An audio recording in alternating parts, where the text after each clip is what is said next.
Assalamualaikum warahmatullahi wabarakatuh. Alhamdulillah alladzi hadana lihadza wa ma kunna linahtadiya laula an hadana Allah.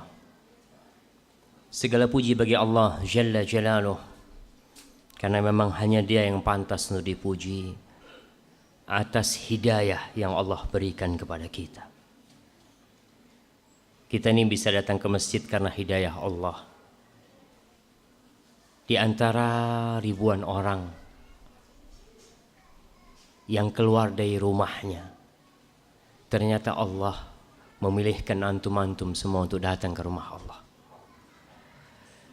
Jalan yang macet, saya tadi naik ojek terpaksa karena mobil tidak bisa melanjutkan perjalanan. Ya alhamdulillah ada tukang ojeknya, bayangkan. Gimana kalau nggak ada tukang ojeknya, ngomong nggak mau nganter. Wah, ya ini jalan kaki usaha miskin. Makanya alhamdulillah Allah memberikan petunjuk kepada kita, memberikan kemudahan kepada kita. Dan subhanallah, Allah tuh kasih pahala orang sesuai dengan kesulitan yang dihadapi dia.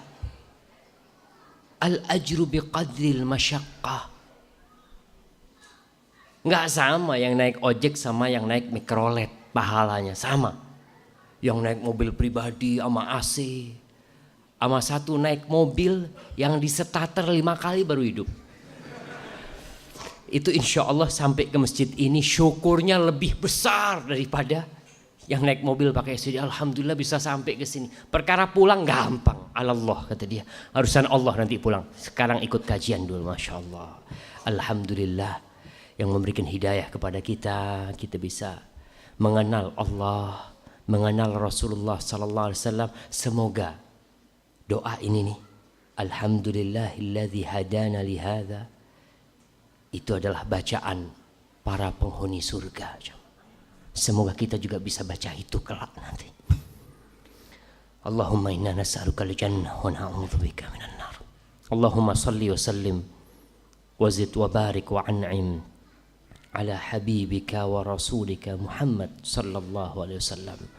Ya Allah, semoga salawatmu, semoga salam berkah dan nikmatmu senantiasa kau curahkan untuk hamba kekasihmu, untuk baginda Nabi kita Muhammad sallallahu alaihi wasallam, imamnya para pendakwah, imamnya para anbiya wal mursalin, manusia yang sempurna yang Allah ciptakan untuk menyampaikan agama Allah.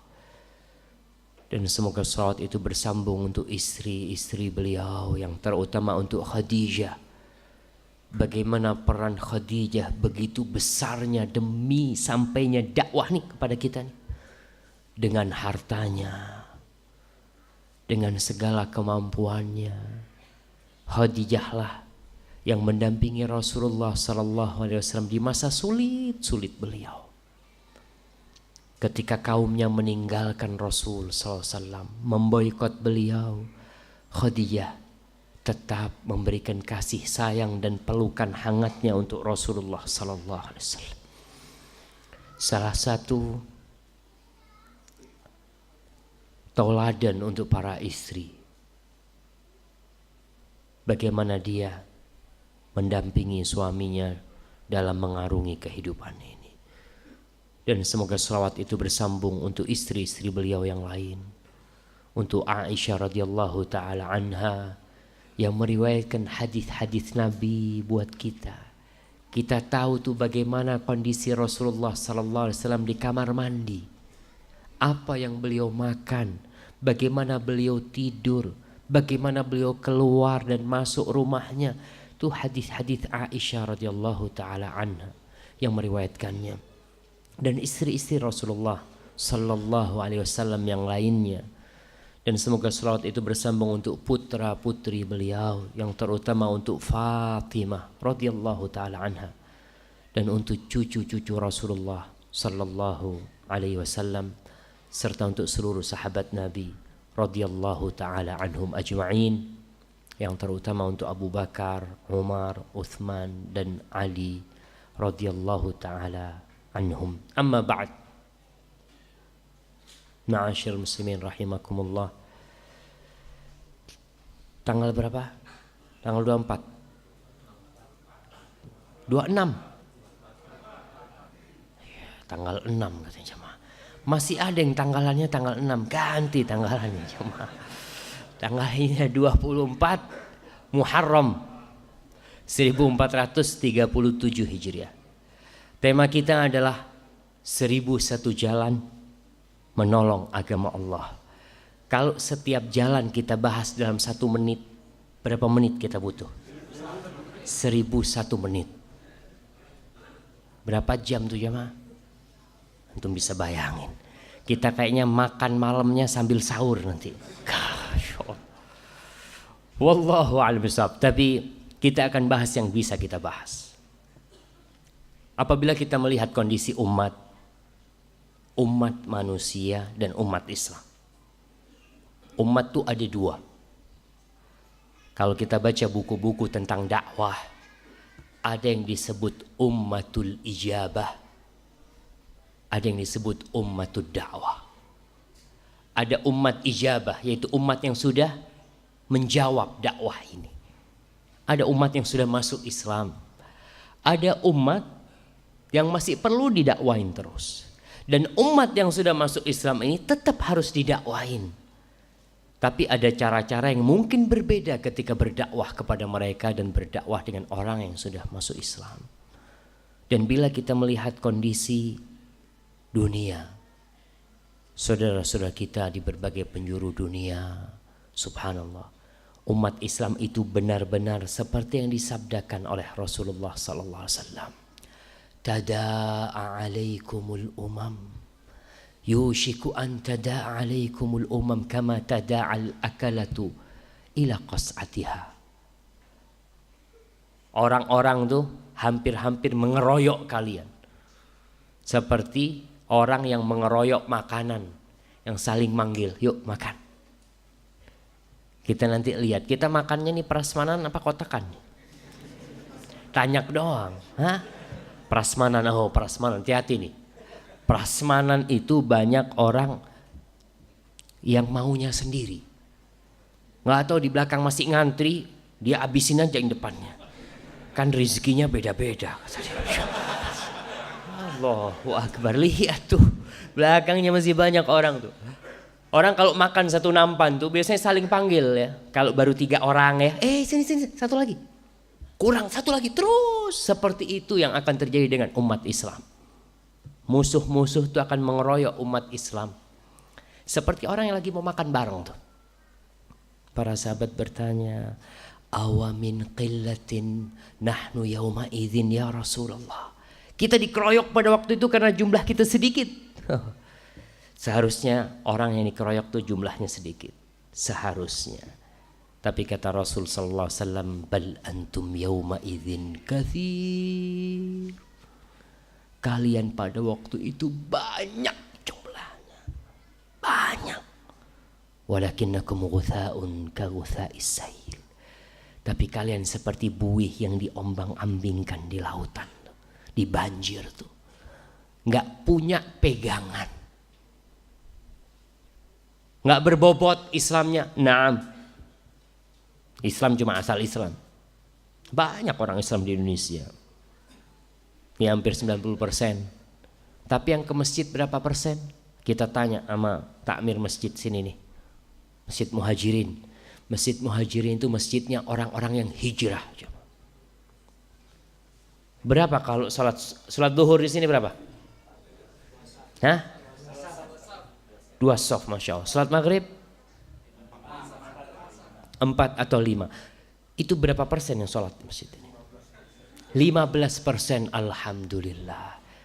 Sisanya non muslim. Oh bukan, nggak ke masjid gitu kan? Nah. Yang belum ke masjid sisanya itu masih banyak berarti. Tugasnya takmir masjid Muhajirin ini berat. Harus paling tidak ya 50% lah. Dan kalau 50% aja masjid ini kayaknya udah sampai di luar. Jamaah. Tugas itu berat. Ya seperti itu kata Rasulullah SAW. Banyak tapi nggak berbobot. Nggak perhatian sama Islam, ya. Nggak datang ke rumah Allah, duitnya juga buat yang macem-macem. Ada sebagian orang yang Masya Allah, kalau sumbangan untuk karaoke keluar duitnya. Berapa? 2 juta. Siapa yang mau bayar siapa ini? Siapa yang mau didatangkan? Fulanah mau bayar. Anak kasih 10 juta. Masjid 10.000. Ada model-model kayak gitu tuh. Nggak ada bobotnya. Kemudian Rasul sallallahu alaihi wasallam mengatakan dalam hadis tentang dikeroyoknya umat Islam ini oleh musuh-musuhnya. Wala yanzi'annallah min qulubi aduwikumul mahabata minkum. Allah akan mencabut rasa gentar musuh kalian kepada kalian. Musuh nggak lagi takut sama kalian. Dulu di masa Rasul sallallahu alaihi wasallam, dalam jarak berapa kilometer musuh dengar ada umat Islam udah ketakutan. Tapi sekarang di negeri Islam sendiri nggak ada yang takut sama umat Islam. Wala yaqdhifannallahu fi qulubikumul wahan. Allah akan melempar di hati kalian satu penyakit namanya wahan. Sahabat bertanya, "Wa mal wahan ya Rasulullah?" Apakah wahan itu wahai Rasulullah sallallahu alaihi wasallam? Hubbud dunya wa karahiyatul maut. Cinta dunia dan takut mati. Terus semua aktivitasnya dinilai dengan duit. Yang menjadi moto dia, time is money. Pokok duit. Bang, kajiannya, aduh, nggak dapat duit ke sana kata dia. Betul jamaah.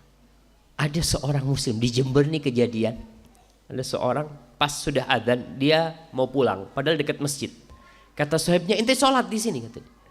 Kata dia, enggak, anak mau jalan. Syuf, ente sholat di sini. Yang sholat maghrib di sini dapat 50.000.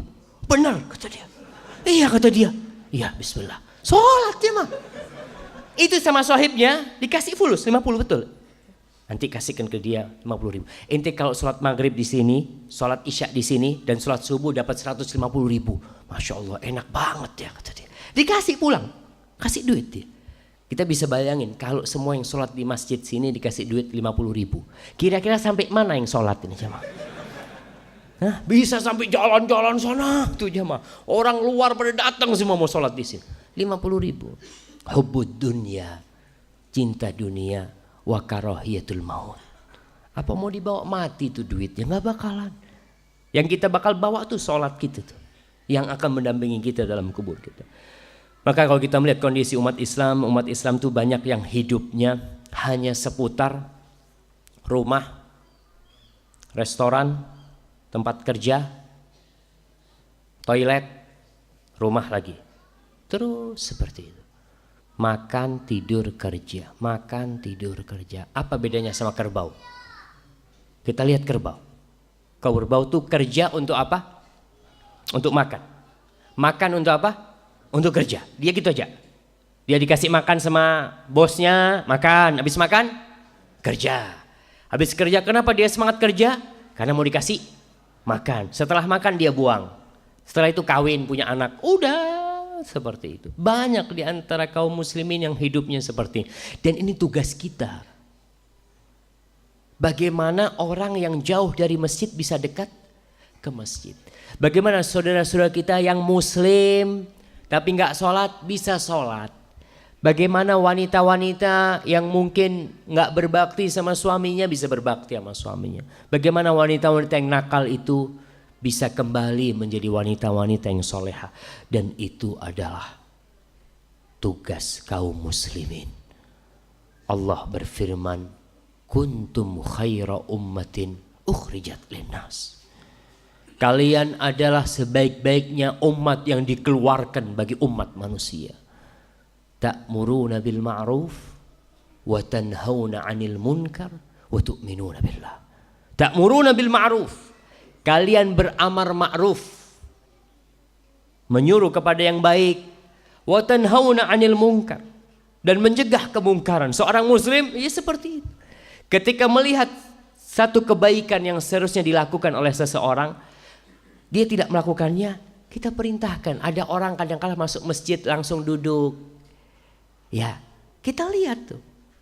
Ya kalau kita bisa sampaikan, Mas, sunnahnya masuk masjid tuh tahiyatul masjid. Ini rumah Allah. Gak etis kalau kita langsung duduk. Kita sampaikan. Tak menurut tanhauna 'anil munkar. Melihat kemungkaran, dia tidak mengomong, nggak ada urusan anak sama dia. Dia bukan keluarga anak kok. Bukan saudara anak lah, dia saudara ente. Muslim, iya saudara. Kalau sesama muslim itu. Kadang-kala ke masjid, lihat anaknya tetangga rame-rame, nggak disuruh diem. Kenapa? Bukan anak-anak Ustaz, subhanallah. Bapaknya dia tuh saudaramu. Innamal mu'minuna ikhwah. Di situ kita suruh kepada kebaikan dan menyegah kemungkaran. Wa tu'minuna billah. Tentu syaratnya adalah beriman kepada Allah Jalla Jalaluhu. Di antara semua profesi di muka bumi ini, profesi yang paling mulia adalah menyampaikan agama Allah. Membantu bagaimana agama Allah ini bisa sampai. Allah Jalla Jalaluhu berfirman di dalam surat Fussilat ayat 33. Wa man ahsanu qawlan mimman da'a ila Allah wa amila salihan wa qal innani minal muslimin. Adakah orang yang lebih baik ucapannya daripada orang yang mengajak da'a ilallah? Ingat, da'a ilallah. Da'a itu berdakwah kepada Allah. Orang yang paling baik adalah orang yang mengajak kepada Allah, bukan mengajak kepada diri sendiri. Bukan mengajak kepada kelompok, bukan mengajak kepada ormas, bukan mengajak kepada yayasan, tidak. Da'a ilallah, mengajak kepada Allah. Siapapun orangnya, kemanapun dia berdakwah kepada Allah. Ente mau ikut ana, nggak ikut ana, nggak ada urusan. Ana cuma mengajakmu ikut Allah.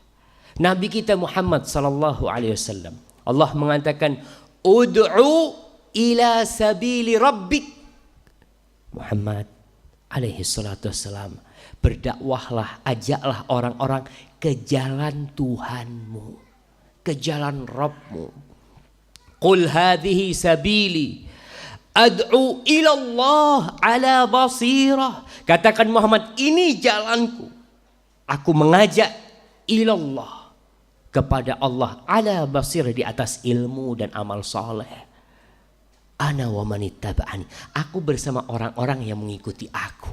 Jadi orang yang mengikuti Nabi SAW, dakwahnya itu ilallah. Bukan dakwahnya untuk cari fulus, untuk cari popularitas. Kenapa ente belajar? Enak jadi ustadz tuh. Apa enaknya? Kemana-mana dijemput, kasih makan. Bukan ilallah itu dakwahnya. Dakwahnya untuk kenikmatan dunia. Apa bedanya engkau dengan orang-orang yang mencari dunia? Beda banget. Dosanya lebih besar. Karena dia menjadikan agama tunggangan mencari dunia. Tapi seorang mukmin, dakwah dia ilallah. Wa amila salihan, dan dia beramal soleh. Ini juga penting, ketika seorang mau berdakwah, paling tidak dia harus beramal soleh. Tapi Ustadz, gimana Ustadz? Ana ini belum beramal soleh. Maksudnya ana belum sholat malam. Boleh nggak ngajak orang sholat malam? Boleh nggak jamaah? Belum sholat malam ngajak orang sholat malam? Boleh nggak? Boleh. Boleh jamaah. Dia ngajak tapi dalam hatinya dia ingin sholat malam. Kadangkala ada orang-orang di muka bumi ini yang bisa sholat malam tapi nggak bisa puasa sunnah. Ada. Jadi kita ngelihat nih punya sohib nih ya, kita lihat dia sukanya begadang. Kita sukanya tidur habis isya.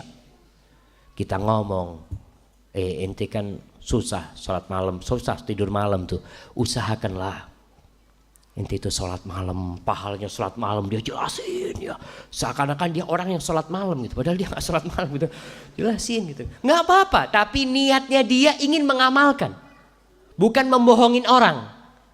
Ada orang yang nyuruh orang berbuat baik tapi dia sendiri tidak ingin mengamalkan.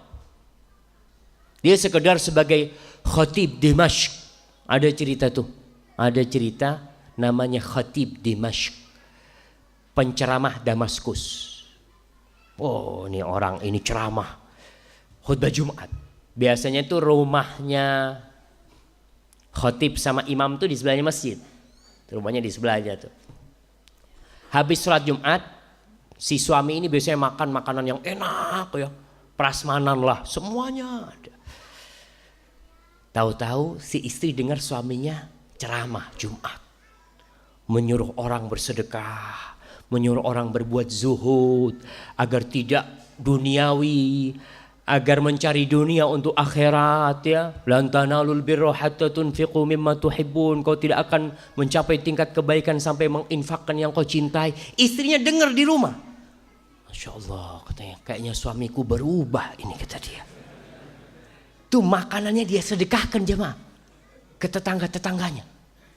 Selesai khutbah Jumat, pulang ke rumahnya. Hei, yo, mana makan siang? Makan siang apaan? Kata dia.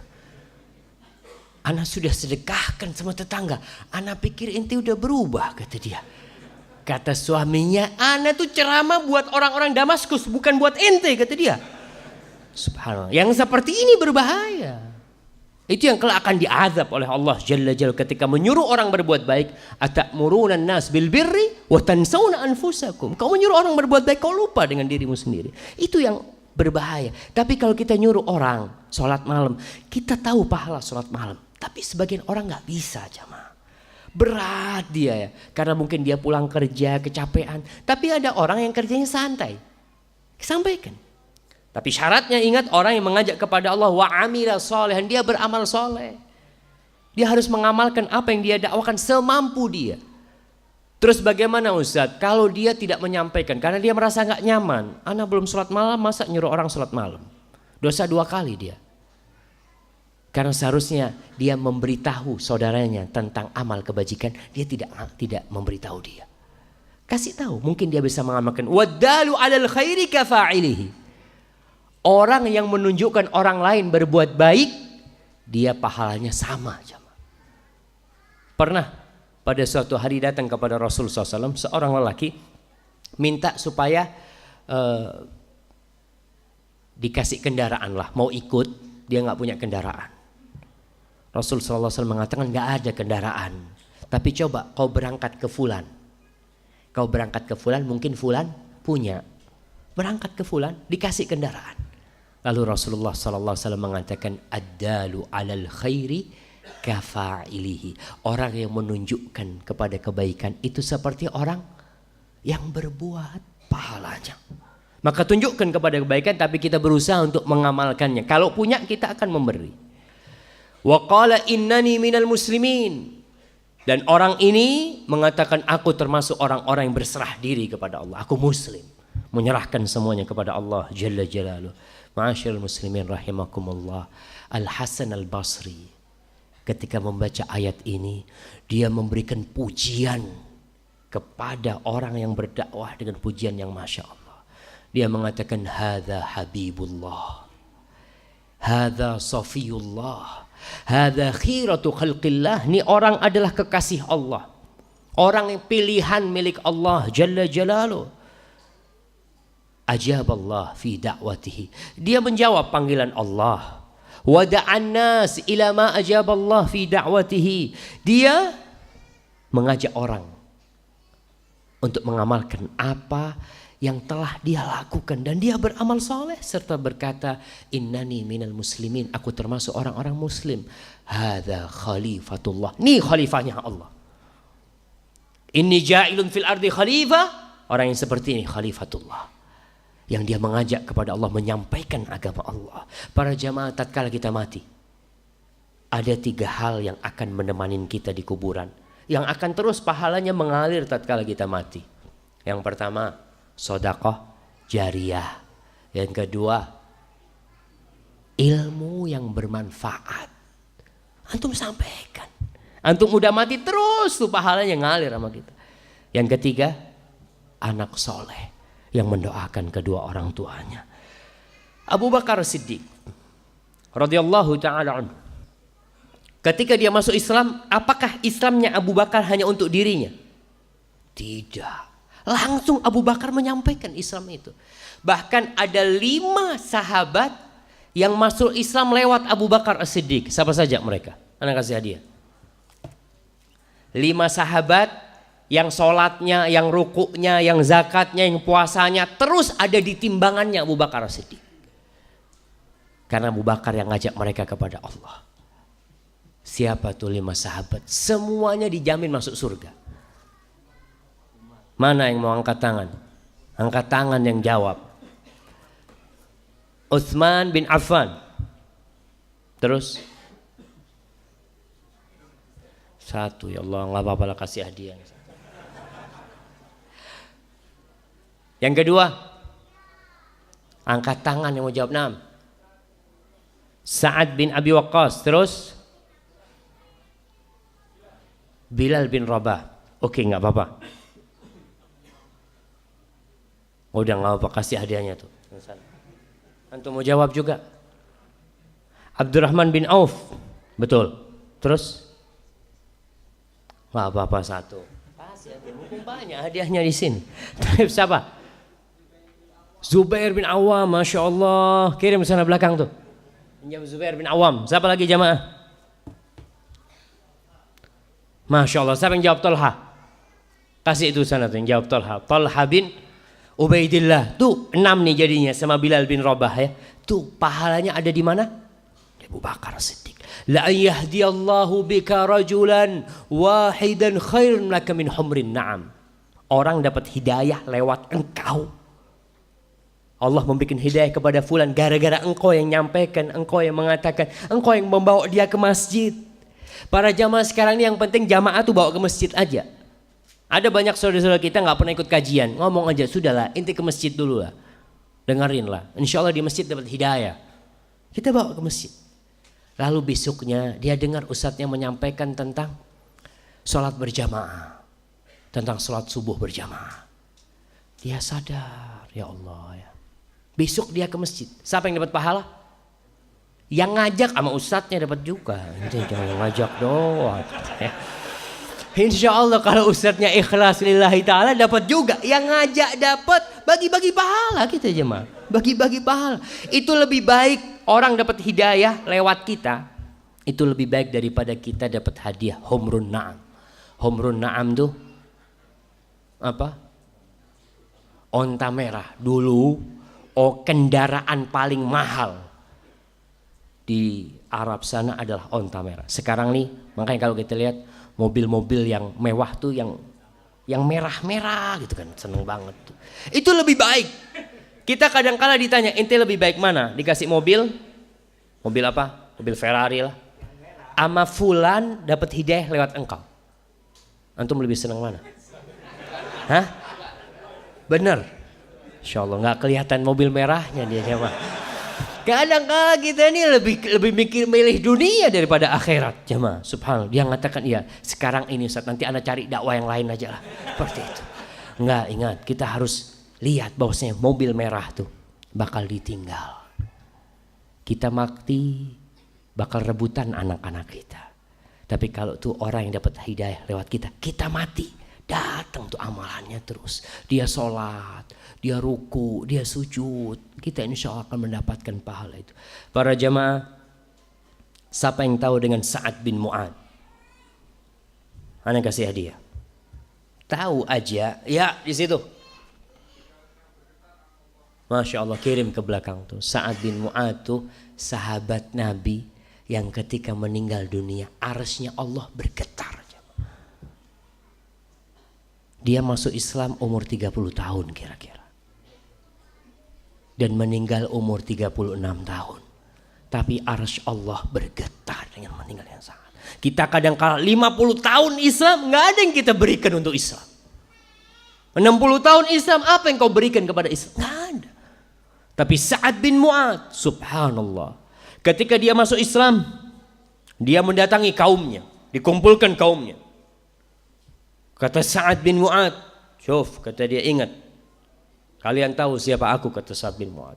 Mulai saat ini haram bagi aku untuk berbicara sama kalian semuanya sampai kalian masuk Islam. Masuk Islam semua kaumnya jamaah. Subhanallah. Adalah Sa'ad bin Mu'adz. Satu kampung masuk Islam gara-gara Sa'ad bin Mu'adz. Ketika perang Badar, subhanallah, Rasul sallallahu alaihi wasallam mengatakan kepada para sahabatnya, "Asyiru alayya ayuhan nas." Kasih aku pendapat bagaimana kita menghadapi mereka, atau pulang, atau gimana nih? Abu Bakar ngomong, Umar ngomong, Mikdad ngomong. Rasul SAW masih minta pendapat yang lainnya. Maka Sa'ad bin Mu'adz mengatakan, "Faka'annaka ta'nina ya Rasulullah." Seakan-akan yang kau maksud itu kami, orang-orang Ansor. Kok nggak ada suaranya orang-orang Ansor ini? Kata Sa'ad bin Mu'adz, "Kita telah beriman kepadamu ya Rasulullah. Kalau kau menyeberangi lautan, kita semua akan ikut menyeberang bersamamu."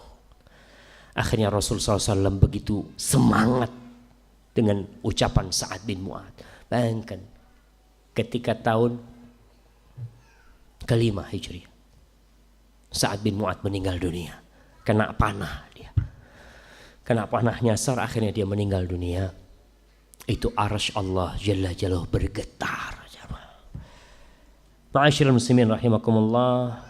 Bagaimana menolong agama Allah ini agar kita bisa mendapatkan pahala yang banyak, agar orang-orang yang di kampung kita yang belum kenal dengan Allah, yang mungkin sebagian Islamnya masih abangan ya, yang tidak pernah mengerti dengan hukum-hukum Allah, jadi ngerti. Banyak cara. Yang jelas Rasulullah sallallahu alaihi wasallam mengatakan, "Ballighu anni walau ayah." Sampaikan dari aku walaupun satu ayat. Menjadi ustadz ya harus belajar.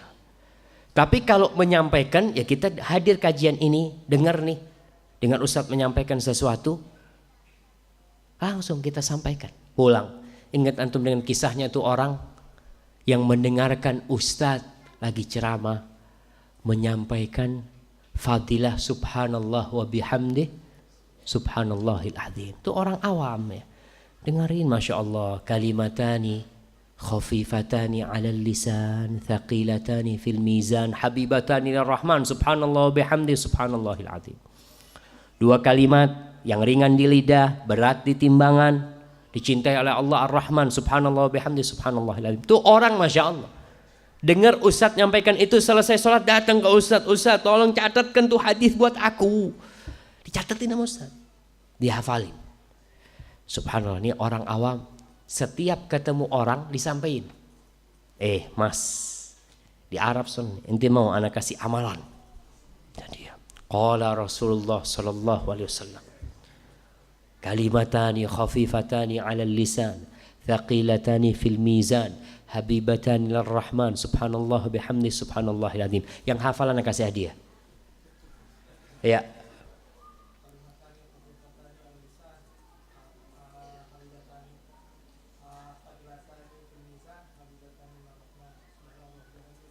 Masya Allah, kirim tuh ke sana tuh. Ada yang hafal juga di sini? Nggak jadi? Kok nggak jadi? Jadi nggak hafal, hilang hafalannya. Nah, antum di belakang. Ya.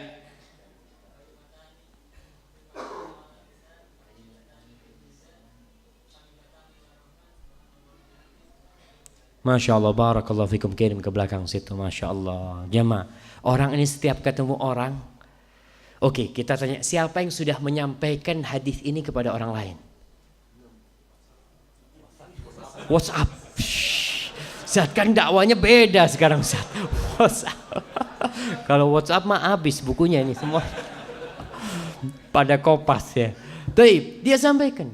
Masuk ke supermarket, lagi jualan nih, lagi mau bayar dia. Mas, mau saya kasih amalan. Insya Allah.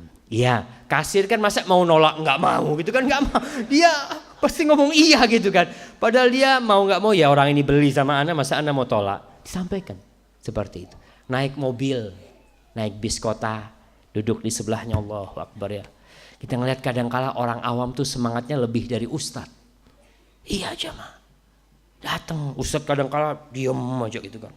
Jaim, jaga image gitu kan. Kalau nggak ditanya orang nggak jawab tuh. Ada kayak gitu tuh modelnya. Tapi ini enggak. Orang itu ngomong, "Mas, mau saya kasih amalan." dikasih amalan. Sampai suatu saat Syekh menceritakan dia pingsan, koma. Dibawa ke rumah sakit. Ya. Ketika turun dari ambulan naik ke yang didorong tuh. Apa? Kereta dorong tuh ya, bukan kursi roda. Tandu, ya tandu yang didorong tuh. Dia dalam kondisi dokter sudah buka, dadanya periksa ya. Ketika dia membuka matanya, dia lihat dokter. Dia mengatakan, ya tabib. Qala Rasulullah sallallahu alaihi wasallam. Jamaah, kita itu insya Allah penutup hidup kita itu apa yang sering kita ucapkan, jamaah. Orang yang suka dengan kemaksiatan, ada orang yang mati yang diucapkan itu, ini harganya sekian, ini harganya sekian, ini harganya sekian. Karena kerjanya cuma itu yang diucapkan. Ada yang seperti itu. Ada yang kerjanya nagih utang, fulan udah bayar belum? Fulan udah bayar belum? Mati, mau mati nih naza, itu yang diucapkan nantinya. Tapi ketika seorang membasahi lidahnya dengan zikrullah, dia mati dalam kondisi seperti itu. Dia katakan, ya tabib, qala Rasulullah sallallahu alaihi wasallam, kalimatani khafifatani 'alal lisan, thaqilatani fil mizan, habibatani lirrahman subhanallah wa bihamdi subhanallahil azim. Lalu dia menghembuskan nafasnya terakhir, jemaah. Subhanallah wa bihamdi subhanallahil azim. Maka kita sampaikan, jangan pernah meremehkan orang ketika berdakwah. Jangan pesimis melihat orang, nggak mungkin mah dia dengar dakwah anak, nggak mungkin, subhanallah. Seorang muslim itu tidak boleh pesimis. Serahkan semuanya kepada Allah. Ketika Rasulullah sallallahu alaihi wasallam turun dari Taif, Nabi alaihi salatu wassalam berangkat ke Taif. Orang Taif itu kasar-kasar. Sampai sekarang kalau kita ke Taif ada masih tabiat orang Taif. Tapi Rasulullah SAW berdakwah berangkat ke Taif. Ternyata dakwah beliau tidak diterima. Beliau dilemparin batu, beliau terluka. Akhirnya beliau balik ke dalam kota Mekah. Masuk dalam kota Mekah, prosesnya cukup panjang karena beliau diusir, kemudian masuk kembali ke kota Mekah. Masuk ke kota Mekah, mulai beliau berdakwah. Ketika itu musim haji, tahun 10 kenabian. Setiap ada kabilah yang haji, kan modelnya tuh grup-grup ya, jemaah haji itu grup kabilah fulan, grup kabilah. Rasul sallallahu alaihi wasallam datang ke setiap kabilah yang datang. Dia tawarkan tentang agama Allah ini, ditolak. Berangkat lagi ke kabilah kedua, ditolak. Yang ketiga ditolak, keempat ditolak, kelima ditolak. Tapi apa beliau putus asa? Tidak. Beliau datang ke kabilah yang keenam, beliau berdakwah, ditolak. Ke yang ketujuh ditolak, ke-8 ditolak, 9 ditolak, 10 ditolak. Beliau tidak berhenti. Jangan mengatakan batasan sabar itu ada batasnya. Sabar kan ada batasnya. Naam. Kalau boleh kita mengatakan sabar itu ada batasnya, batasnya itu umurnya Nabi Nuh alaihi salam. 950 tahun. Karena Nabi Nuh baru memohon kepada Allah agar kaumnya dihancurkan setelah berapa tahun? Setelah 950 tahun. Setelah berdakwah sebanyak itu, beliau udah gak kuat menghadapi kaumnya, baru beliau berdoa, ya Allah, la tadhar alal ardi minal kafirina dayyara. Jangan kau sisakan seorang kafir pun di muka bumi ini. Itu doa Nabi Nuh memang. Setelah 950 tahun. Jadi antum kalau sudah dakwah 950 tahun, boleh ngomong, udahlah anak mau doa sama Allah supaya hancurkan tuh orang-orang. 10 kabilah didakwain, gak ada yang nerima. Rasul terus berdakwah. Ke yang 11, 12, 13, 14, 15, ditolak. Tapi beliau tidak putus asa. Kemudian beliau ketika itu sedang di Mina.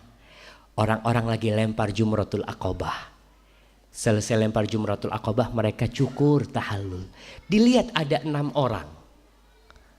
Pemuda-pemuda dari orang-orang Ansor. Datang Rasulullah SAW kepada 6 orang itu. Menawarkan dirinya kepada mereka. Membacakan ayat-ayat Allah. Dari 6 orang ini, salah satu penyebab adanya Indonesia, jemaah. Antum bisa bayangkan. Orang-orang Ansor yang 6 itu. Yang dia masuk Islam. Kemudian Rasul SAW hijrah ke kota Madinah. Mulai dari Madinah Rasul mengirim utusan-utusannya. Tapi Rasulullah SAW melalui perjuangan yang panjang sekali. 15 qabilah semua menolak dakwah Rasulullah SAW. Jangan meremehkan orang. Ngelihat orang, ya kayaknya nih anak muda nih, ya nggak bisa nih. Ingat, ada seorang wanita di Amerika, dari Yaman dia, kan banyak orang-orang yang meninggalkan negeri Yaman ya, karena kondisi negerinya perang terus. Pada waktu itu berangkat ke Yaman nih perempuan. Subhanallah, nih perempuan dikatakan di sana, ya ilmunya sedikit. Dia datang ke seorang ustadz, Ustadz, tolonglah Ustadz dibikin open house buat orang-orang kafir. Karena di Yaman dia biasa melihat kondisi orang-orang sholat, adzan, ya sampai Amerika hilang tuh semuanya. Dilihat orang semua tenggelam dalam kemaksiatan, dalam kekafiran dan kesyirikan. Maka nih perempuan ingin ustadznya bikin open house. Ustadznya pesimis. Kata ustadznya, dah orang-orang gak bakal dengerin tuh, udahlah. Kita dakwah di masjid aja lah. Kayak gitu tuh kata ustadznya. Akhirnya setelah waktu berlalu perempuan ini ngumpulin duit ternyata jamaah. Sampai dia punya duit dia bikin open house. Dia bikin open house kan disediakan makan semua macam-macam. Dia datang ke ustadznya, Ustadz ente nih sini. Ana sudah bikin open house, ente yang ceramah, ana gak bisa ceramah. Kata ustadznya oke siap. Kan ustadznya mau enaknya doang tuh. Dia datang udah ke tempat itu. Mulai ustadznya ceramah, menjelaskan tentang Islam. Karena terus terang banyak orang-orang kafir yang tahu Islam lewat lisan orang kafir. Sehingga Islam dalam pandangan mereka agama yang buruk. Subhanallah. Sampai kemarin seorang teman cerita, Ustadz, ana tahun 90-an itu di Inggris. Enggak, tahun 83 dia di Inggris. Dia katakan kebanyakan penduduk London itu ateis, Ustaz. Gereja itu sepi, kosong, nggak ada, Ustaz. Ana lihat nggak ada. Ana tanya sama teman-teman percaya sama Tuhan, nggak percaya sama Tuhan. Mereka itu. Akhirnya udah adzan. 2 menit lagi. Bikin open house, subhanallah jamaah. Datang tuh orang-orang kafir. Ya dia kasih makan ini itu. Ini ustadznya menyampaikan tentang Islam. Subhanallah. Banyak yang masuk Islam. Sampai seorang wanita minta mic, dia mengatakan. Kata dia, aku akan menuntut kalian di depan Allah Jalla Jalla. Kenapa kalian tidak menyampaikan ini kepada kita dari dulu? Bapak ibu anak mati kafir gara-gara kalian. Gara-gara tidak menyampaikan. Padahal tugas seorang muslim sampaikan nih. Jangan mengatakan tuh orang, ya mungkin orang itu nggak mau sampaikan dulu. Banyak orang yang punya tetangga non muslim tapi nggak pernah tahu tentang Islam, nggak pernah dia dakwahkan kepada dia tentang Islam. Ustaz, kita kan nafsi hidupnya, subhanallah. Seorang muslim itu ud'u ila sabili rabbik. Ajaklah kepada jalan Rabbmu, diajak jamaah. Semampu kita. Tuh perempuan mampunya bikin open house, nah. Ada seorang yang mampunya, ana Ustaz cuma bisa bikin tulisan. Kalau tadi subhanallah bihamdi subhanallahil azim, ana mungkin kalau nyampaikan nggak bisa, Ustaz. Ana mau bikin tulisan itu di kertas yang bagus, dicetak. Dia bagiin ke jamaah. Menolong agama Allah bisa lewat kertas. Kita bikin tuh. Kita bikin tentang zikir setelah sholat. Zikir setelah sholat kan ada yang 1 lembar ya. Bikin yang kertasnya bagus tuh, yang gak gampang lecet, cetak. Saya melihat dulu di kota Madinah waktu kita masih mahasiswa, ada orang tua. Orang tua itu udah putih jenggotnya, biasanya pakai tongkat dia ke masjid. Mesti dia bawa zikir pagi sore dan zikir setelah sholat itu. Dia bagiin ke tiap orang yang kan jemaah haji, jemaah umroh kan banyak, dia kasih. Kerjaannya cuma itu tiap hari jamaah. Ya kalau kita punya duit untuk itu kita bikin. Anda nggak bisa berdakwah, mungkin Anda bisa bikin itu. Bikin bismillah, bikin stiker. Umpamanya di tempat-tempat banyak orang nunggu. Di mana contohnya? Di halte. Di halte tuh tulisannya iklan dunia semua. Iklan sumur bor, iklan guru. Apaan? Sedot WC. Kenapa kita nih kok nggak bikin? Tempelkan di situ. Orang sumur bor boleh, masa kita cuma ngasih amalan nggak boleh?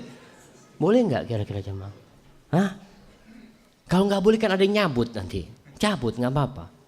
Tapi kita bikin seperti, kalau nggak kita di rumah sakit. Itu subhanallah jamaah. Saya sampai sekarang masih menghayal, belum bisa. Kepingin rumah sakit Islam atau umum tuh bikin perpustakaan, kantong perpustakaan yang antum tahu yang modelnya untuk naruh apa, sandal ya, sandal atau apa, bikin antum di depannya pas tempat orang-orang nunggu itu beberapa buku, taruh Al-Quranul Karim, taruh buku zikir untuk orang-orang yang sakit, karena orang kalau nunggu itu mesti bosen. Kalau ada bungkusan koran, bungkusan kacang pakai koran tahun 90 korannya, itu dia buka jamaah. Dia baca tahun 90 padahal sekedar menghilangkan kejenuhan dia itu menanti. Kenapa kok nggak kita pasang tuh, bikin tuh. Dan beberapa rumah sakit di Medina itu masya Allah ada stiker ya, mungkin di sana boleh nempel stiker tuh. Stiker tulisannya imla waqtul intizar bil istighfar. Istilah waktu menunggumu dengan istighfar. Orang tuh ketika ngelihat astagfirullah, astagfirullah, karena dia dalam kondisi jenuh dan bosan. Coba kita bikin di rumah sakit Islam, karena terus terang rumah sakit Islam sekarang orientasinya dunia juga. Fulus semuanya.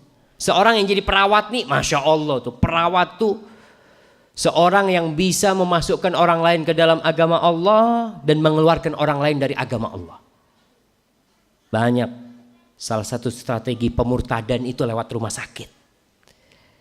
Orang-orang yang sakit gitu kan, ketika susah dia coba yang jadi dokter di sini, jadi perawat. Ketika masuk jangan ditanya sudah minum obat belum, jangan. Tanyain, Bapak udah sholat belum? Masya Allah, jangan. Ini dokter apa ustadz nih?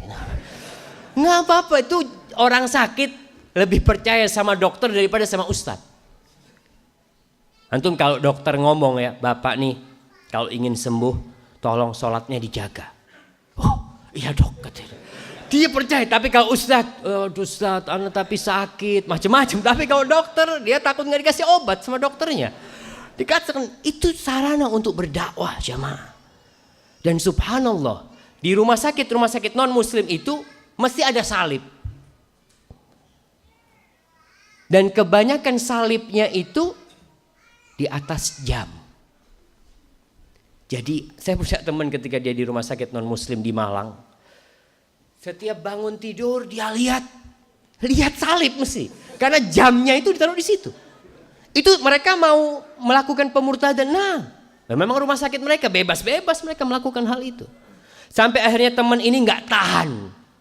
Karena setiap dia noleh mesti melihat itu. Dia ngomong saya mau pindah dari rumah sakit ini. Oh kenapa kalau pindah ke tempat lain nanti susah lagi, harus ini harus itu. Oke, saya mau tetap di sini asalkan itu diturunkan. Diturunkan akhirnya jamaah. Diturunkan. Karena itu strategi juga untuk orang supaya keluar dari Islam. Kadang-kala ada di antara mereka yang senantiasa datang ya. Rohaniawan ya, datang mamanya. Bapak mudah-mudahan disembuhkan ini itu. Seharusnya ada ustadz yang kayak gitu. Kita dulu di Jember mau mulai.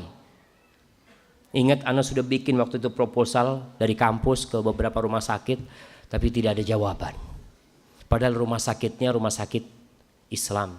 Nama kamarnya itu kamar sabar, kamar ihsan, kamar iman. Masya Allah, orang kalau sudah lihat itu, tapi ternyata itu tidak dipraktekkan jamaah. Coba yang di rumah sakit berdakwah lewat sana. Yang di pasar sama, boleh di pasar.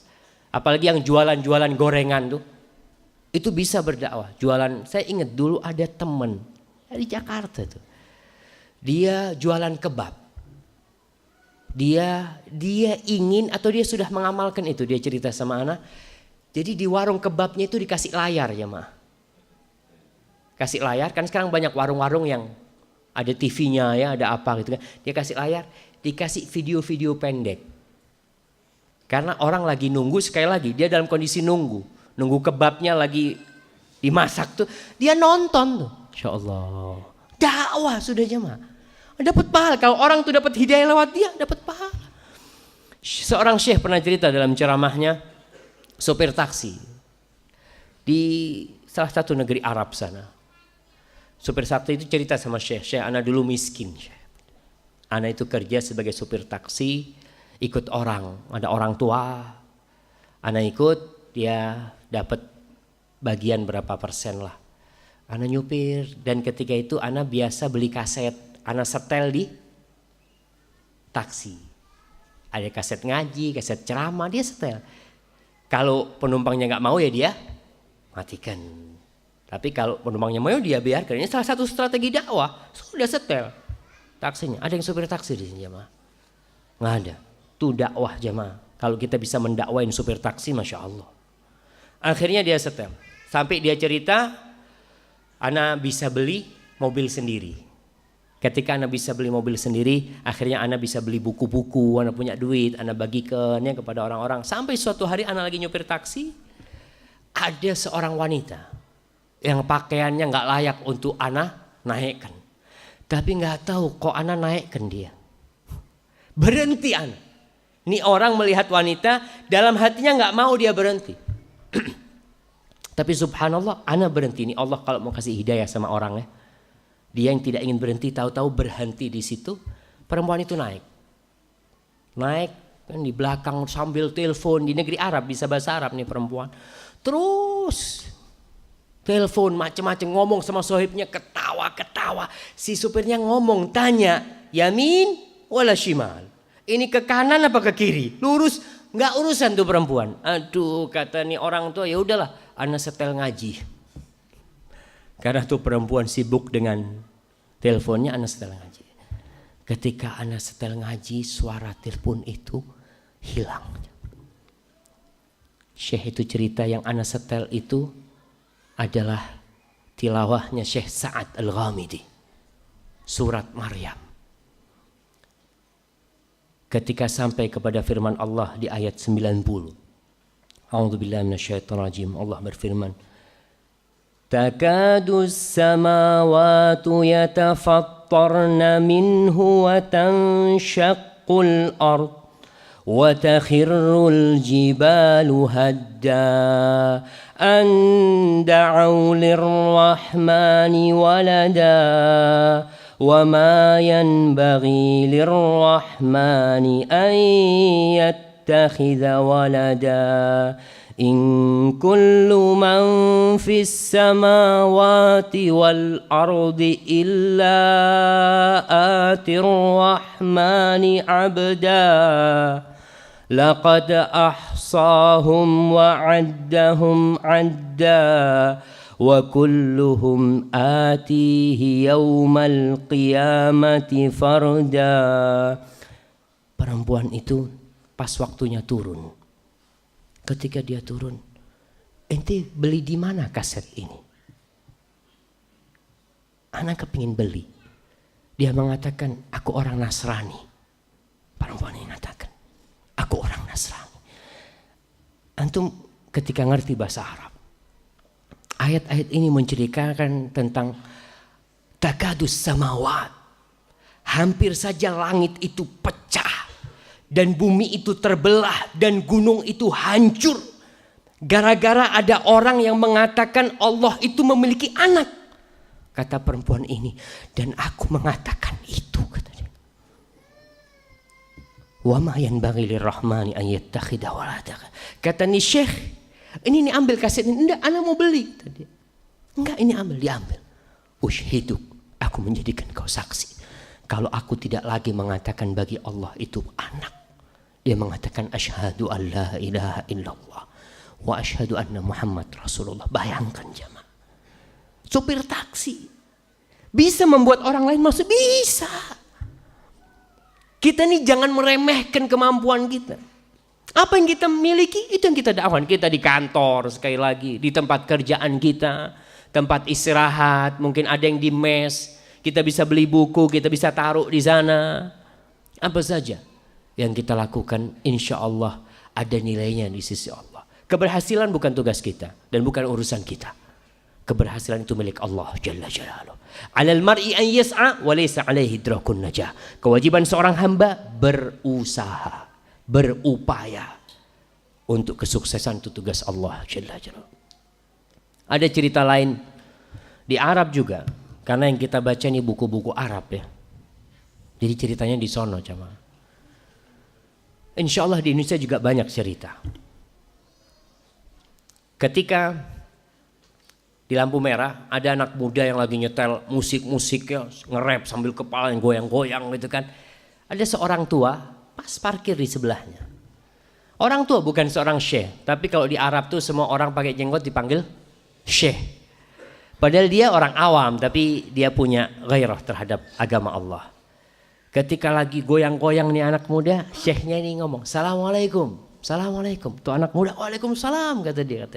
Nih hadiah buat engkau, dikasih kaset. Ini masa dulu, masa kaset masih jamaah. Dikasih kaset. Ya makasih syekh. Siapa yang gak mau dikasih hadiah jamaah? Ya mau lah. Sudah selesai kejadian itu. Beberapa tahun kemudian, syekh itu sholat berjamaah di masjid. Sholat maghrib. Pas ada kajian. Yang ngisi anak muda. Syekh itu dengerin ya. Setelah selesai kok bagus anak muda ini menyampaikannya. Syekh ini punya perusahaan. Dia ingin anak muda itu ngisi di tempat dia. Setelah sholat didatengin anak muda ini. Ketika anak muda itu ngelihat itu syekh, langsung berdiri anak muda ini memeluk itu syekh. Kata syekh, apa anak kenal sama ente? Kata dia. Kata dia, syekh ente lupa sama anak. Anak-anak muda yang kau kasih kaset di lampu merah. Subhanallah jemaah. Allah yahdi man yasha. Allah ngasih hidayah kepada siapa yang Allah kehendaki. Jangan meremehkan orang. Kita sampaikan. Anak-anak muda yang mungkin kita lihat di pinggir jalan yang dalam pandangan kita mungkin gak bisa dapat hidayah. Bisa dapat hidayah. Bagaimana Umar bin Khattab radhiyallahu ta'ala anhu yang memerangi agama Allah. Mati-matian dia perang. Akhirnya dia berbalik. Masuk Islam. Dan di antara akhlak yang penting adalah, di antara dakwah yang penting adalah dakwah dengan akhlak kita. Tunjukkan perilaku baik kita. Kita udah gak bisa ngomong, gak bisa menyampaikan, gak punya duit untuk membantu dakwah, ya bantu dengan akhlak kita. Dikatakan ada seorang pendakwah di Amerika, kalau gak di Eropa. Ini syekh cerita, dia masuk ke lift. Dia masuk ke lift ke rumahnya di apartemen sana, masih muda dia. Pas di tengah jalan liftnya berhenti, terbuka, masuk seorang wanita. Anak remaja, separuh telanjang. Anak kinyis-kinyis katanya belakang, bahaya nih jemaah. Ini anak muda ini muslim dia nundukkan pandangan. Ini perempuan merasa nggak nyaman karena tidak dilihat. Karena perempuan bersolek berdandan untuk dilihat, dia ingin pamer supaya dilihat. Ini pemuda dia tundukkan pandangannya, merasa tidak diperhatikan, marah nih perempuan. Dia gerak-gerak di lift itu supaya ditengok, tapi tetap aja dia ngeliat ke bawah. Pas sampai di tempat anak muda itu berhenti, keluar nih anak muda. Karena sudah sampai ke tempat dia, perempuan tadi nggak kuat, keluar juga dia. Dia ngomong, kau tahu nggak? Aku sakit hati sama engkau. Kata dia, kenapa? Kenapa kau tidak melihat aku? Padahal perempuan itu setengah jam sampai 2 jam di depan cermin. Oh, macam-macam dia pasang supaya dilihat. Apa kata pemuda ini? Mohon maaf, aku menghormati engkau. Ana muslim. Aku seorang muslim, kata dia. Aku memiliki istri, aku memiliki anak ya. Agamaku mengajarkan aku agar aku menundukkan pandanganku terhadap wanita. Mulai, subhanallah. Ini perempuan ngomong, boleh aku minta, setelah suaranya keras jadi suaranya pelan. Dia bilang, boleh aku minta nomor HP-mu. Waduh, dimintain nomor HP coba. Antum kalau dimintain nomor HP gimana sama cewek kayak gitu antum? Ya udah, dikasih nomor HP-nya. Mulai sama anak muda ini ditunjukkan ada Islamic Center ya, mulai belajar Islam tuh, masuk Islam tuh perempuan. Dia mengatakan alhamdulillah yang membebaskan aku dari cermin, kata dia. Ya seharusnya perempuan itu kan selalu bercermin terus setengah sampai 2 jam kadang kala bercermin. Setelah dia kenal Allah, dia hanya tinggal pakai abaya dia dan dia keluar. Jangan meremehkan. Dengan akhlak kita bisa berdakwah. Tunjukkan akhlak kita kepada orang tua kita, kepada tetangga kita. Tetangga kita meninggal, datang, usahakan mandikan jenazahnya, kirim makanan buat dia. Apa yang kita bisa berikan kepada mereka? Di kantor kita menghormati yang tua, menyayangi yang muda. Tunjukkan akhlak kita para jamaah. Para jamaah, ada yang bisa berdakwah dengan harta. Antum kalau tahu sebagian pendakwah yang di hutan-hutan sana jamaah, ya Allah ya, anak kalau baca perjuangan mereka, ada yang berdakwah itu pulang tinggal separuh badannya karena dimakan oleh buaya. Ada sebagian di antara mereka yang harus jalan kaki dakwah. Kita yang punya rezeki kirim, belikan motor mereka, motor trail atau apa, kirim supaya mereka berangkat ke sana. Itu yang kita miliki. Semua bisa berdakwah dengan kemampuannya masing-masing. Maka jangan pernah meremehkan diri kita.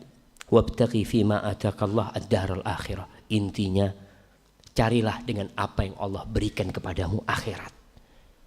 Yang punya ilmu, yang guru matematika umpamanya, dia bisa sampaikan tentang agama Allah. Ketika masuk kelas tanya kepada muridnya, ya, nih udah sholat belum nih? Siapa yang nggak sholat? Usahakan dia berdakwah. Dimanapun seorang muslim itu harus jadi cahaya. Dia bawa lentera. Di mana ada tempat yang gelap, dia akan meneranginya. Dengan apa? Dengan lisannya, dengan tulisannya, dengan doanya. Dengan apa lagi? Dengan hartanya. Ketika kita menghadapi orang yang keras kepala, yang udah kita dakwain, nggak mau tahu dia, kemana kita pergi? Ke Allah Jalla Jalaluh. Angkat tangan, ya Allah, berikan hidayahmu kepada fulan. Ada seorang sahabat dari Bani Daus yang dikirim untuk berdakwah ke Daus. Namanya Said bin Khudair ad-Dausi. Anda lupa nama dia. Tapi ternyata kaumnya ini nggak mau masuk Islam. Udah capek dia berdakwah. Lalu dia datang kepada Rasul sallallahu alaihi wasallam, ya Rasulullah, inna Dausan qad aba. Daus itu udah nggak mau masuk Islam tuh. Maka doakan supaya Allah menurunkan kehancuran kepada mereka. Rasul SAW berdoa. Para sahabat ketika melihat Nabi berdoa, mereka mengatakan halaka Daus. Habis sudah kabilah Daus. Kalau Rasul sudah mendoakan keburukan buat mereka. Rasul berdoa. Apa isi doa Nabi? Allahumma hdi Dausan wa'tini bihim. Ya Allah, berikan hidayahmu kepada Daus dan datangkan mereka ke sini. Masuk Islam satu kabilah jemaah dan datang kepada Rasulullah SAW. Jangan meremehkan doa. Apa saja pokoknya kita ini semua saling mendukung bagaimana Islam bisa kembali dikenal oleh orang-orang Islam sendiri. Tentang Islamnya Rasulullah Sallallahu Alaihi Wasallam di rumah sakit, di kantor kita, di hotel ya. Mungkin kita bisa di ruang tunggunya kita bisa kasih sesuatu.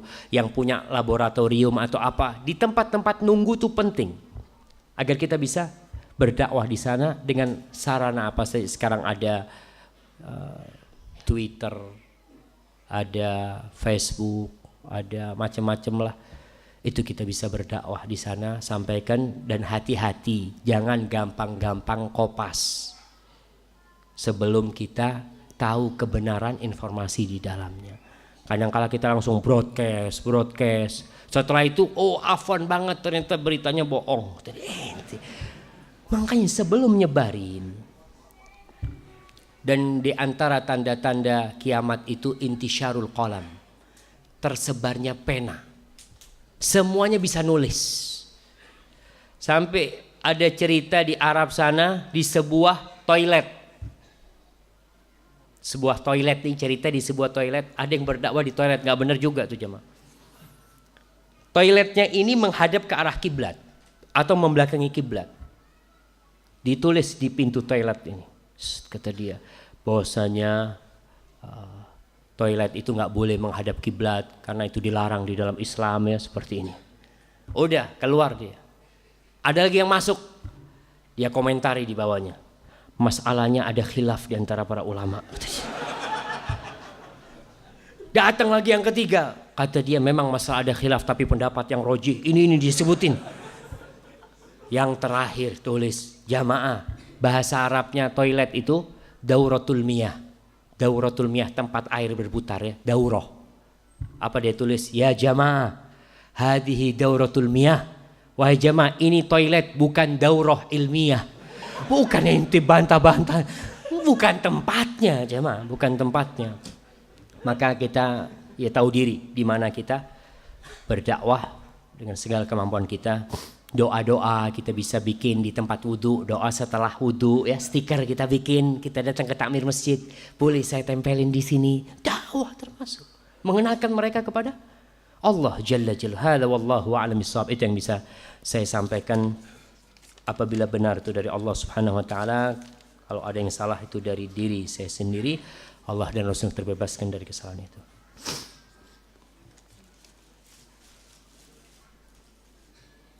Nah, iya ada titipan nih jamaah.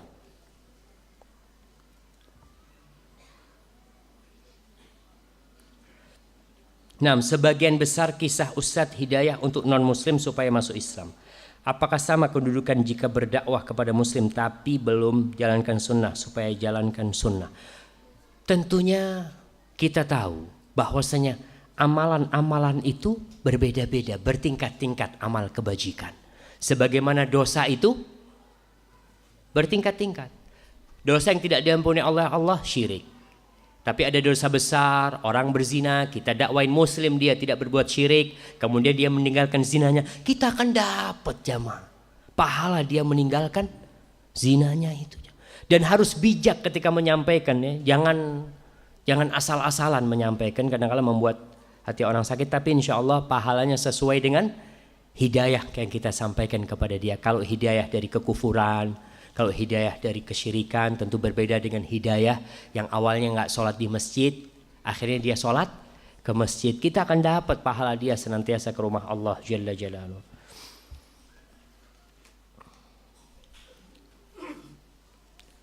Apakah yang menyebabkan seorang mendapat nikmat atau azab kubur padahal seorang belum dihisab amal solehnya?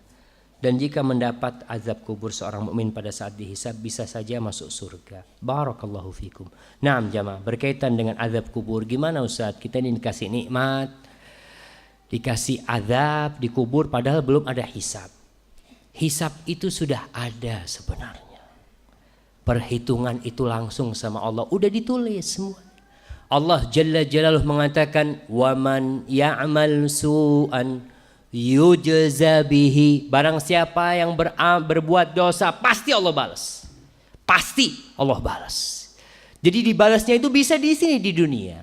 Maka orang yang sakit, orang yang kena musibah, bisa jadi itu balasan buat dosa-dosa dia. Dan itu termasuk peringan dia nanti di akhirat. Ada yang di dunianya udah dikasih cobaan-cobaan sakit, udah tuh dibalas tuh. Tapi ternyata belum bersih.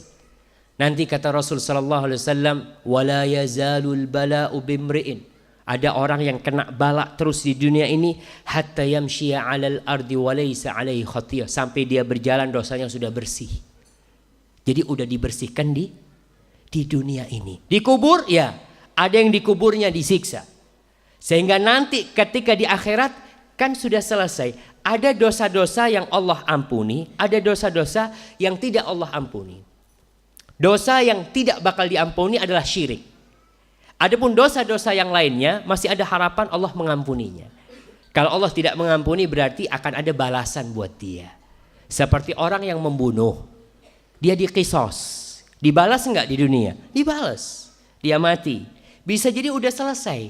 Dia tidak akan ditanyakan tentang pembunuhan itu. Dosa yang lain masih tetap. Tapi untuk dosa ini udah selesai, udah dibalas. Jadi seperti itu kiranya pembalasan itu. Nanti juga ketika di padang mahsyar belum ada hisab. Ketika matahari mendekat, orang itu akan tenggelam dalam keringatnya sesuai dengan amalannya. Ada yang keringatnya, subhanallah jamaah, kita bisa bayangin nanti di akhirat itu manusia serasa berada di akuarium masing-masing. Dan melihat itu juga azab Allah. Ketika keringat kita sampai ke mulut kita, kita melihat di sebelah kita orang yang keringatnya hanya sampai ke lututnya. Itu azab buat kita. Ketika melihat orang dikasih nikmat sedangkan kita diazab oleh Allah Jalla Jalla. Jadi masalah hisab itu, ada hisab di dunia, hitungan sama Allah, pembalasan atas dosa-dosa yang dilakukan, dan nanti ketika di akhirat akan dikurangin dosa-dosa yang juga karena udah dibalas. Wallahu a'lam bishawab. Dan kelak bisa masuk surga secara langsung. Kalau tidak, ya mungkin dia akan diazab dahulu. Na'udzubillahi minan nar jamaah. Masya Allah. Ustaz, apakah poligami termasuk membela agama Allah? Wah. Ya. Ini jangan rame lah. Terakhir ini jamaah pertanyaan jamaah. Nah, ingat jamaah, menikah itu hukumnya wajib apa sunnah? Wajib. Sunnah jamaah. Nikah satu aja sunnah. Nikah satu. Gimana dengan ta'addud? Ini nikah satu sunnah, makanya sebenarnya poligami itu mubah saja bagi orang yang mampu, karena perintah poligami itu perintah bersyarat. Perintah bersyarat. Fankihu ma tabalakum minan nisa, dan perintah itu setelah larangan. Biasanya perintah setelah larangan itu menunjukkan alal ibahah, kata para ulama. Maksudnya itu sesuatu yang diperbolehkan saja bagi yang mampu adil, bukan mampu duitnya. Betul ibu-ibu? Nah, ngerti ibu-ibu. Jadi kalau termasuk membela agama Allah dari sisi mana? Ya Ustaz, mengenalkan sunnah. Nah, itu termasuk perbuatan yang mubah yang mampu jamaah. Monggo. Jadi jangan orang dipaksa poligami. Ente kan fulusnya udah banyak kata dia. Kalau ente nggak mau poligami, fulusnya kasih ana lah, biar ana yang poligami. Gitu. Nanti kita bikin kajian khusus nih. Nah, insya Allah jamaah. Kayaknya udah cukup nih jamaah. Masih ada lagi?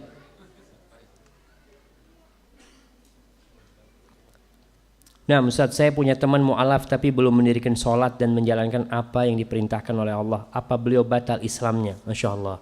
Mudah-mudahan enggak. Kita ini tugasnya ketika sudah memasukkan orang kepada Islam, yang kedua adalah mengajarin sholat. Kalau sudah sholat, nanti ke rukun Islam yang selanjutnya. Karena kadang-kala orang salah berdakwah. Sampai seorang syekh cerita di Jepang. Ada orang Jepang masuk Islam. Bicara, ente masuk Islam, ente harus sunat, kata dia. Harus sunat, kata dia. Enggak mau, karena dia baru masuk Islam. Imannya masih lemah ya. Masa suruh sunat langsung, kata dia. Enggak lah, kalau agamanya kayak gini, anak mau keluar dari Islam, kata dia. Ente kalau keluar dari Islam, hukumnya dipenggal kepalanya, kata dia. Allahu Akbar. Kalau masih Islam, dipotong kemaluannya. Kalau keluar dari Islam, dipotong kepalanya. Dia bingung akhirnya. Maka itu permasalahan. Jadi dakwah tuh kita harus melihat. Ini diajarin sholat dulu. Jangan diajarin hukum yang macam-macam dulu jamaah. Akhirnya dia merasa berat dengan Islam itu. Padahal iman belum masuk. Perempuan masuk Islam. Jangan langsung disuruh pakai kerudung. Jangan. Suruh apa? Sholat. Sholat dulu. Ketika sholat diajarin ya. Keimanan itu kan mulai kan dengan dia sholat, tambah dia beriman, terus diajarin. Kadang-kala kita yang salah berdakwah. Ada orang datang kajian pakai kerudung gaul, seakan-akan mau ke kondangan dengan sidunya. Diliatin sama orang, ini ngapain ini? Salah masuk ini. Benar dia masuk, benar. Alhamdulillah mau masuk ke sini. Ada seorang ustadz ditanya sama perempuan, ingat nih kisah di Surabaya. Ustadz tuh cerita sendiri sama saya. Ketika dia ngisi kajian, ada perempuan tahun 90-an masih banyak nggak pakai kerudung. Tuh perempuan datang, Ustadz tanya Ustadz. Dia satu cewek-cewek. Apa hukumnya kerudung? Katanya Ustadz, masalah kerudung tuh masalah nomor 27. Nanti kita akan bahas. Kata dia. Oh ya Ustadz, sudah. Tuh perempuan datang kajian lagi. Belum sampai pembahasan tentang kerudung, udah pakai kerudung. Kenapa? Dipersiapkan dulu imannya. Orang tuh kalau sudah imannya kuat disuruh apa dia jalan. Tapi kalau baru masuk Islam belum ngerti apa-apa, kita ajarkan ini nggak boleh, harus ini, harus ini, harus itu. Kata dia enakan dulu, kata dia. Anak nggak ada larangan-larangan dulu, kata dia. Maka satu persatu. Setelah tauhid, sholat, setelah sholat, nanti pas bulan puasa diajarin tentang iman kepada Allah, tentang kebesaran Allah, tentang keindahan Islam. Nanti setelah itu insya Allah dia akan meninggalkan perbuatan-perbuatan dosa itu. Ada waktunya kita menyampaikan hal itu nantinya jemaah. Maka tolong diperhatikan.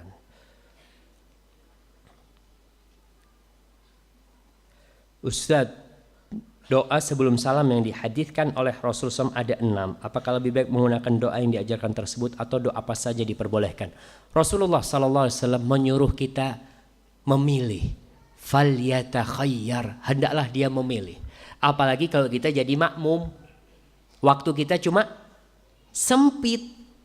Maka pilihlah doa-doa yang pendek tapi isinya banyak. Seperti itu.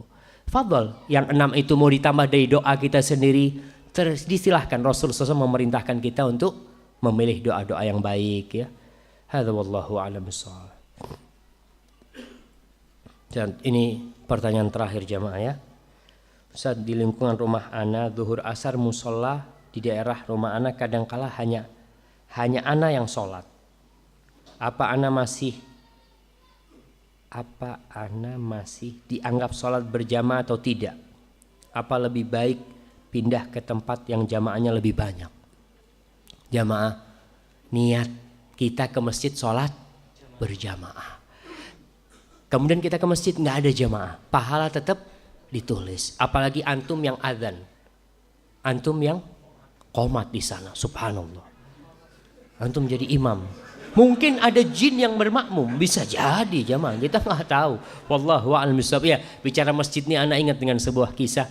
Ada salah satu teman kita lulusan Madinah pulang kampung di luar pulau sana, masjid itu mati. Nggak ada yang adzan di perkebunan kalau nggak salah ya. Udahlah, masjid itu ditinggalkan oleh masyarakat karena semuanya sibuk dengan dunianya. Dia datang, dia yang pertama adzan. Dia adzan, dia sendiri yang sholat. Mulai satu orang datang jamaah. Orang itu kalau dengar asma Allah disebutkan, Allahu Akbar, Allahu Akbar. Ada di hati itu kerinduan dengan kata-kata itu jamaah. Datang nih satu orang, dua orang, terus sampai rame masjidnya jamaah. Dia yang pertama menghidupkannya. Kemudian ada seorang awam di Kalimantan. Dia cerita, ketika dia ke Kalimantan, dia merantau di tempat itu. Biasa cari tempat yang gratis. Dia lihat ada masjid ditutup. Masjid dia ceritakan dari kayu ulin. Kayu yang hitam itu bagus masjidnya. Ditutup, gak ada yang sholat orang kampung. Dia datang ke pengurus masjid. Boleh saya bersihkan masjid? Saya adzan gini macam-macam. Oh monggo kata dia. Dia cerita alhamdulillah anak dapat penginapan gratis kata dia. Dia masuk masjid itu. Mulai dibersihkan masjid itu. Dibersihkan, dicuci. Mulai dia adzan. Orang awam memang nggak pernah di pondok dia, tapi yang namanya ngaji alhamdulillah dia bisa ngaji. Mulai dia azan, masya Allah. Orang datang ke masjid padahal dikunci masjidnya. Awalnya dia sore hari kerja, tapi waktu sholat mesti dia balik ke sana. Sampai 2 tahun dia cerita, masya Allah masjid itu banyak yang ngaji akhirnya. Tapi terpaksa anak harus pulang. Ketika anak pulang, masya Allah anak mau dikawinkan sama orang sana di sana kata dia. Tapi dia harus pulang ke kampung, dia pulang kampung. Sekali lagi usahakan kita berdakwah, menghidupkan masjid-masjid yang ada. Kalau kita sholat di masjid yang banyak jamaahnya, siapa yang menghidupkan masjid itu? Siapa yang menyebutkan nama Allah di masjid itu? Kita harus menghidupkan itu. Hadza wallahu a'lam bishawab. Sekali lagi apabila itu benar itu dari ana, dari Allah Jalla Jalaluh. Kalau apa yang ana ucapkan itu benar itu dari Allah Jalla Jalaluh. Kalau ada yang salah dan kurang berkenan itu dari diri ana sendiri. Ana mohon maaf, Allah dan Rasul terbebaskan dari kesalahan itu. Wassallallahu ala nabiyyina Muhammadin wa ala alihi washabbihi wasallam. Wassalamualaikum warahmatullahi wabarakatuh.